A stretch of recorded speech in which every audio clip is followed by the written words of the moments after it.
Pengadilan Tindak Pidana Korupsi Jakarta Pusat menggelar sidang dugaan korupsi pada Komoditas Timah dengan terdakwa Harvey Moise. Dalam sidang yang mengagendakan vonis tersebut, majelis hakim yang dipimpin oleh Eko Ariyanto menjatuhkan hukuman selama 6 tahun 6 bulan kepada Harvey Moise. Menurut majelis hakim, Harvey terbukti secara sah dan juga meyakinkan bersalah dalam tindak pidana korupsi sebagaimana dakwaan primer jaksa penuntut. Menyatakan terdakwa Harvey Moise terbukti secara sah dan meyakinkan bersalah melakukan tindak pidana korupsi yang dilakukan secara bersama-sama dan melakukan tindak pidana pencucian uang yang dilakukan secara bersama-sama sebagaimana dalam dakwaan ke-1 primer dan dakwaan kedua primer. 2. Menjatuhkan pidana kepada terdakwa dengan pidana penjara selama 6 tahun dan 6 bulan dan denda sebesar 1 miliar rupiah dengan ketentuan apabila denda tersebut tidak dibayar akan diganti dengan pidana kurungan selama berapa tadi? 2 tahun. Bukan ini. Ya, 6 ya. Selama 6 bulan.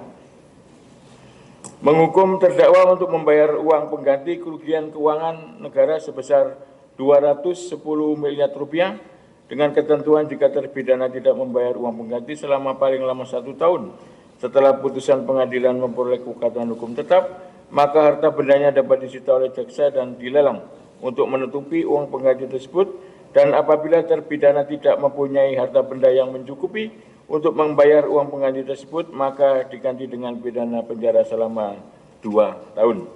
Menetapkan masa penahanan yang telah jalani terdakwa dikurangkan seluruhnya dari pidana yang dijatuhkan. Memerintahkan terdakwa tetap berada dalam tahanan ya. Kemudian mengenai barang bukti ya, kita konform, kita sama dengan penuntut umum ya semuanya.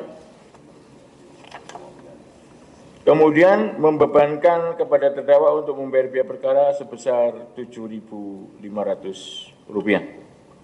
Ya. Selain dijatuhi hukuman selama 6 tahun 6 bulan penjara, Harvey diharuskan mengganti kerugian negara sebesar 210 miliar rupiah. Dari Jakarta, Dio Malau, Simpo TV melaporkan.